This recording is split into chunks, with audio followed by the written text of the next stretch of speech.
നമ്മൾ നേരെ അങ്ങോട്ട് പ്രാർത്ഥനകളിലേക്കല്ല പോകുന്നത്. നമ്മുടെ പ്രാർത്ഥന എന്ന് പറയുന്നത് സാധനയാണ്.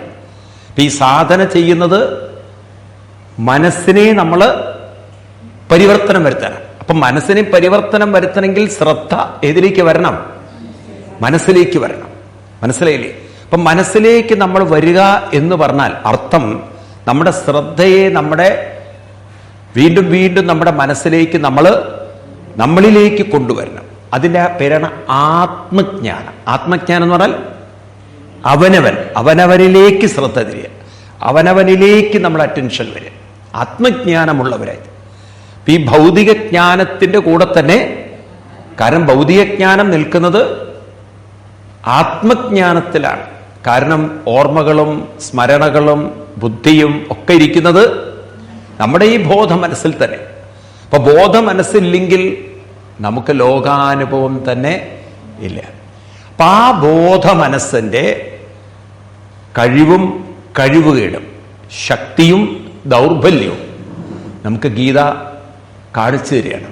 എന്താണ് നമ്മുടെ കഴിവുകേട്, എന്താണ് നമ്മുടെ ശക്തി? അപ്പൊ എന്താണ് അതിന്റെ കഴിവുകേടെന്ന് പറയുന്നത്? നമ്മുടെ കഴിവുകേടെന്ന് പറയുന്നത് എന്താണ്? നമ്മുടെ മനസ്സിൽ ആർജിച്ചു വച്ചിരിക്കുന്ന വാസനകളിലാണ് നാം ഇപ്പോൾ ഒട്ടി നിൽക്കുന്നതെന്ന സത്യം നാം തിരിച്ചറിയണം. അപ്പോൾ നാം ഇങ്ങനെ എവല്യൂഷനിലൂടെ, പരിണാമത്തിലൂടെ ഭൂമിയിൽ എത്തിയപ്പോൾ മനുഷ്യൻ്റെ ഒരു യാത്ര എന്ന് പറയുന്നത് ഇറ്റ് ഇസ് പ്യുവർലി ജെനറ്റിക്സ് എന്നാണ് ഇന്നത്തെ മോഡേൺ ബയോളജി പോലും ഇപ്പോൾ പഠിപ്പിക്കുന്നത്. പണ്ട് ബയോളജിക്കൽ ഒരു എവല്യൂഷനായിരുന്നു. ബയോളജിക്കൽ എന്ന് പറഞ്ഞാൽ ഒരു ഫിസിയോളജിക്കൽ എവല്യൂഷൻ എന്ന് വെച്ചാൽ ശാരീരിക തലത്തിലുള്ള എവല്യൂഷനായിരുന്നു. പക്ഷെ കേവലം ശാരീരികമായ എവല്യൂഷനിലല്ല മനുഷ്യൻ പോരുന്നത്. മനുഷ്യൻ്റെ ഓരോ സെല്ലുകളും ഒരു ജെനറ്റിക്സ് ഓർഡർ എന്ന് വെച്ചാൽ കുറേ സംസ്കാരങ്ങളുമുണ്ട്.